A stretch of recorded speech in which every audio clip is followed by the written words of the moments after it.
svi mi koji imamo kućne ljubimce, brinemo se kako niske temperature utiču na njih. Jeste, a mi ovdje imamo kako da ih zaštitimo. Evo imamo gosta, ovo je Buddy. Jeste. Buddy je obučen. Tako je. Tvoj kućni ljubimac, kako se beše zove? Keti. I ona ima svoje odeljce koje nosi kad je hladno. Sad, koja je to niska temperatura kada stvarno moramo da povedemo računa da li da izvedemo ljubimce napolje ili da li da ih utoplimo? Da, vlasnici naravno imaju ovu dilemu, nisu sigurni da li i kako postupaju i da li pravilno postupaju. Da li hladno vreme može, recimo, pogoršati neka medicinska stanja ili treba li utopljavati ljubimce. Sve su ovo pitanja za našeg gosta. A sa nama je Aleksandar Gavrić iz organizacije Animal Rescue Srbija i Buddy. I drug Buddy. Evo, Buddy je... Dobro jutro obojici. Dobro jutro, hvala vam na pozivu. Dobro jutro, nije toliko hladno, ali da li se on utopli, da li ima kaputić? Pa to je sve po potrebi. Sad zavisi, kažem, psi koji žive u stanovima, ako ih držimo stalno u stanovima i ako nemaju kontakt sa spodnjim svetom toliko mnogo, oni jednostavno ne stignu da stvore tu neku podlaku zimsku koja im je potrebna. Jer faktički sve te životinje su prilagodljive. Znači, ako bi životinja živjela na ulici, ona bi kako dolazi zima, tako stvorila to gušće krzno i samim tim bi se odbranila od hladnoće. Ali, kažem, životinje koje su stalno u zatvorenom, kao i mi, na primjer, kad nam dođe ta prva zima i, na primjer, na plus 10 stepeni nama je jako hladno. A sjetite se kad dođe proleće na tih plus 10 nam je vrućina. Jer smo se već adaptirali i navikli smo se na tu zimu. Tako da i kod pasa to isto zavisi. A kada ih izvodimo napolje, koja je to temperatura kad možemo da počnemo da razmišljamo, da ih ipak utoplimo, da im obučemo neki? To sad opet zavisi, kažem, i od rase pasa. Znači, i sad nema potrebe da utopljate haskija koji jednostavno ima debelo krzno šta god. On može da spava u snegu, znači zatrpan snegom na minusu, može da spava bez ikakvih problema, samo ustane, otrese se i nikakav problem nije. Čak mu i prija? Pa da, čak mu i prija. Ne znam, neke druge rase tipa kao što samojedi, malamuti, ne znam, imate čau, ako im također ima gusto krzno. Znači, razne rase pasa imate, međutim, imate i te neke pse koji imaju kratko krzno, tipa, na primjer, uzmite hrtove. Oni su mršavi, znači, nemaju neke naslage sala, imaju kratko krzno, njih kad izvedete napolje, oni se jednostavno tresu na toj hladnoći i treba ih, naravno, utopliti. Tako da, kažem, sve to zavisi od rase, zavisi od samog psa, zavisi od toga koliko se pas kreće kad izađete napolje. Ako je mlađi pas, ako više trči, nema potrebe utopljavati ga. Ako je stariji pas, ako je već pas koji se sporije kreće, u kome je slabija cirkulacija, naravno njemu treba nešto dodatno staviti. Ali opet pitanje je da li je taj pas ugojen. Imate tih starijih pasa koji imaju onako debele naslage sala na sebi. Jednostavno, vlasnici su ih utovili, da tako kažem, što opet nije dobro za njih. Znači, nije dobro za njihovo zdravlje. Kao i za ljude. Kad smo kod zdravlja pasa, i pretpostavljam da su utopljeni od hrane, od nepravilne ili preterane količine hrane. Kako hraniti zimi životinje? Kakva se hrana preporučuje? A da ne preteramo, da ih ne ugojimo, što nije dobro. To sad kažem, opet zavisi od toga da li su psi aktivni ili nisu. Ako psi izlaze napolje, znači, nema tu bitne razlike. Psi koji žive u zatvorenom prostoru, da li leto ili zima, njima u suštini isto. Čak, na primjer, same životinje leti manje jedu, kao i mi sami kad su na velike vrućine, nemamo potrebu za nekom hranom i za nekom ishranom. Psi, kao i mačke, kao i neke druge životinje koje su faktički koji žive na polju, one generišu toplotu hranom. Što znači, ako su životinje na polju, ako žive na polju, ako imaju dovoljno hrane, njima nije hladno, jer oni tom hranom faktički generišu toplotu. Najgore je, znači, ako životinje na polju koje žive nemaju šta da jedu. Onda jednostavno nemaju od čega da stvore toplotu, ne pomaže im ni debelo krzno, onda jednostavno, kažem, to je problem već za njih. Tako da, kažem, sve opet morate da prilagodite. Ja ne mogu da dam tačno pravilo koliko čega, na kraju kraja postoje tablice ishrane životinja, pa im dajete neku, da kažem, umerenu ishranu i vidite i sami, znači, jednostavno, kako se životinja ponaša. Opet, kažem, najbolje je da ih malo, da kažem, aktivirate kad su napolje da potrče. Evo, na primjer, Buddy, kako ja Buddy testiram? Buddy ima duge uši. Ja Buddy uzmem uši, ovako pipnem rukama i vidim da li su mu uši hladne ili tople. Ako su mu uši tople, znam da mu je toplo. Ali ako su mu uši jako hladne, znam da mu baš i nije toliko toplo. A Buddy voli da trči po snegu. Znam da mnogi psi vole, obožavaju. Pa da vam kažem nešto, psi vole da jednostavno i vodu, i sneg, i pesak, i šta god da je. Znači, jednostavno njima je to zabavno. Tako da kažem, pogotovo ako se mi s njima još igramo, sad, Buddy ima jednu, čini mi se, specijalnu misiju. Pa nas zanima šta to Buddy radi i kako Buddy radi mnogo toga. Buddy inače spasen pas koji je bio veoma maltretiran i jednostavno on je uzet u rehabilitaciju. Faktički nismo se nadali da će biti toliko dobar i toliko zahvalan kad smo uzeli da ga rehabilitujemo. Bio je pas koji je maltretiran, šutiran nogama, udaran štapom, od toga se strašno plašio. I mi smo mislili da nikad nećemo uspjeti da ga vratimo u normalu. Međutim, uspeli smo nakon nekih 6 mjeseci da dobijemo jednog psa koji je veoma zahvalan. Otkrili smo tada dok je bio mlađi, sad ima 11 godina pa više nije u stanju to da radi, ali ranije je bio spasilac. Skakuje u vodu, išao jednostavno spasavaju druge pse, znači radio sve ono što smo radili i mi kao spasioci.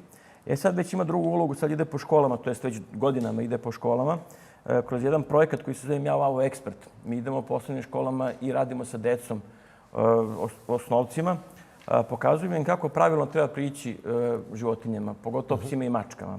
Zato se zove Mjau Au Ekspert. Vodimo jednu macu, Adu, jer ona dole sedi u kolima i čeka Badija, pošto sad idemo posle vašeg gostovanja. Zajedno idu, jel? Da, njih dvoje zajedno idu. Nema svađe, nema. Žive zajedno. Pa ne, Badi živi sa 18 mačaka. Aleksandre, ajde sad recimo, da li možemo sada da, evo recimo, zamislimo da sam ja recimo neki osnovac. Dobro.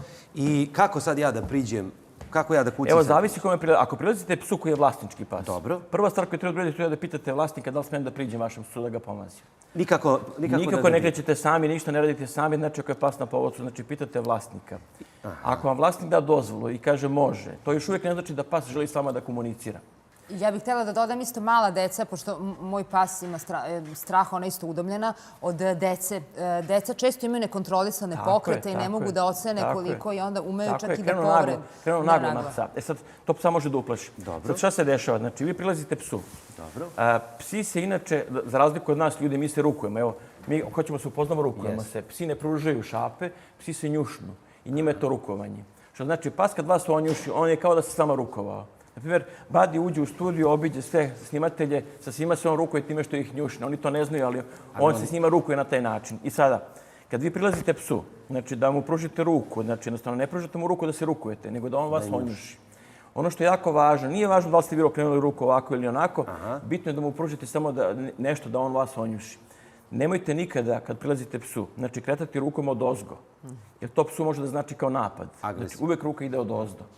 I probajte uvek, ako možete, znači da čučnete dole, da priđete psu, znači iz tog nekog donjeg položaja, da ne gledate kao pretnja, pogotovo malim psima. Mali psi su jednostavno, kažem, mali u odnosu na nas i nas gledaju kao nešto veliko. I mi njima kad prilazimo od ozgo, oni se toga nekad i uplaše.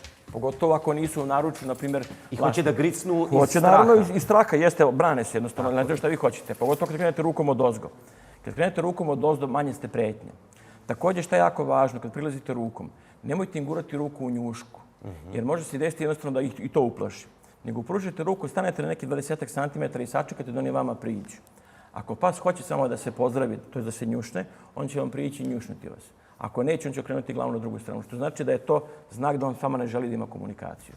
Ne treba insistirati na tome. Kako možemo da pomognemo, nažalost, psima i mačkama koji su napušteni, dakle nisu imali sreću da budu udomljeni u toku zimskih meseci? Da li je dobro? Ili su napušteni, ljudi su ih izbacili. Ili su ih ljudi izbacili, pošto su ih doživljavali kao igračke, pa onda su ih izbacili.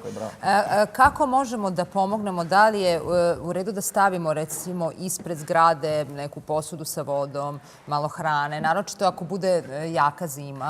Oni ne mogu da dođu. Svakako treba da im stavimo i hranu i vodu i sklonište da napravimo, ali nemojte to raditi ispred zgrade. Životinje imaju odličnu čulu mirisa, znači mogu da nanjuše i hranu i vodu, čak mi vodu ne možemo da mirišemo, životinje mogu da ne mirišu vodu. Ostavite im i leti i zimi, naravno potrebna je voda. Zimi mora češće da se menja, iz prostog razloga da će da umrzne ako je minus napolju pogotovo. Hranu, obično stavljate neku suvu hranu koja može duže da stoji. Ako imaju dovoljno vode, nije nikakav problem da bude suva hrana. Jer ako ostavljate, pogotovo na preko leta, neka ljudi često stave neko meso, to se zalepi, dođu u muve, upljuju i tako dalje. Zimi im ostavite hranu sa strane da to ne smeta, da ne bude na prolazu. Iz prostog razloga ljudi često prave, u najboljoj namjeri, jer prave ruglo od zgrade. Stavljaju razne činjenice koje budu posle musave, prave kućice koje su, da kažem, onako raspadnuti neki karton, to sve izgleda ružno. Staviti negdje iza zgrade. Životinji će da nađu to sklonište. I skrovište, i sklonište, i hranu, i vodu, sve će to naći i nećete imati sukob sa komšijama. To je ono što je jako važno. A pomoći ćete pri tome životinjama. Da, sjajan savjet. O tome treba da razmišljamo. Sjajan savjet. A što se tiče ishrane pasa u zimskim mesecima, da li preporučujete da koriste suplemente? U suštini može bude malo pojačana ishrana ako su psi pogotovo napolju. Znači, ako provode vreme dosta napolju, treba im naravno više energije, jer kažem, samim tim to generisanje toplote zahteva više hrane, znači više energije. Mnogo više nego leti. Naprimjer, leti imate vrućinu na sve strane, ne treba vam hrana uopšte, ono što smo rekli, ali kažem, zimi je dovoljno pojačati malo ishranu. Opet ne treba preterivati, jer ljudi često umeju da izgube da kažem, kompas pa da nastave da hrane. Životinje naravno će jesti. Jasno. Kad im se da, pogotovo ima životinje koje su alave, kao i neki ljudi što na kraju kraja jeli bi u nedogled.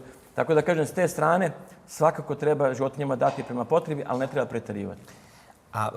Ajde samo da se vratimo malo, jako mi je zanimljiva priča, ova misija koju vi praktično radite sa bavljanjem. Edukacija, ali na neki način jeste i možda jedna vrsta misije kako decu edukovati i kako kasnije da se ponašaju. A šta je cilj te edukacije? Evo šta mi radimo faktički. To smo podelili neka 3 dela.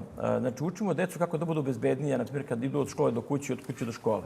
Vi imate situacije da imate čopore pasa na ulici. Znači, to ono što smo pričali, ljudi su izbacili te pse na ulicu, psi imaju potrebu da stvaraju čopore, faktički vode poreklo od vukova. Znači, vukovi se grupišu u čopore. Da bi bili psi sigurniji, da bi lakše naši hranu, da bi branili svoju teritoriju, znači, pokušaju da budu u čoporima.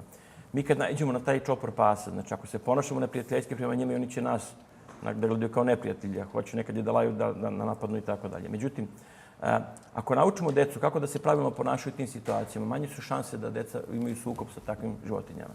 To je prva stvar koju ih učimo, kako da budu bezbedniji na ulici.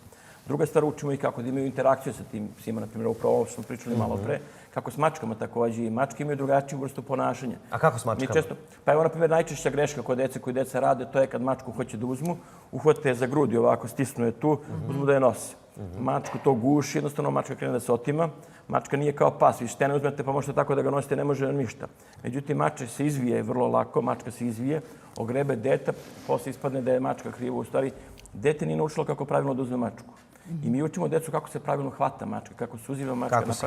Hvata se iza vrata, se hvata mačka, uhvatite celom šakom, znači sve prste koristite i dlanu, uhvatite mačku iza vrata, znači taj kožni nabor, kao što i Badi ima ovde, s tim što ja njega ne mogu da podignem, težak je, ali mačku uhvatite, podignete, druga ruka ide odmah ispod guze, spustite je tako i mačka je potpuno mirna.